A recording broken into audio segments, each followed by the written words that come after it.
L'Europe, aujourd'hui, est en retard par rapport aux États-Unis notamment, mais également à la Chine. Quelques exemples, 300 millions d'euros investis par l'administration américaine sur le big data, cette année, 2 millions par l'Union européenne. Tous les grands acteurs sont en train de se réinventer de l'autre côté de l'Atlantique. Prenez le domaine de la distribution, avec les eBay, avec les Amazon, qui sont en train de révolutionner le retail. Il est temps que l'Europe fasse le pari du big data pour transformer l'ensemble de ces acteurs. Ceci nécessite que l'Europe fasse un véritable aggiornamento. D'abord, en faisant du numérique et du big data une priorité, si l'on souhaite que l'Europe ne soit pas l'oublié, le continent oublié de l'économie connectée.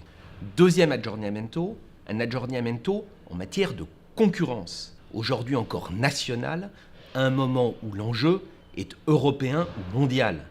Aujourd'hui encore trop tiré par le consumérisme, à un moment où les stratégies industrielles sont en train de se mettre en place dans l'ensemble des pays du monde.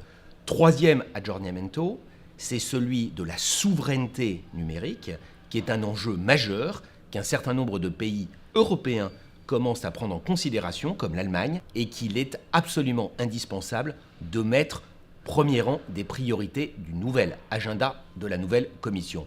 Donc plus d'Europe pour une Europe numérique, une Europe connectée, une Europe du big data. Évidemment, il faut trouver un bon équilibre.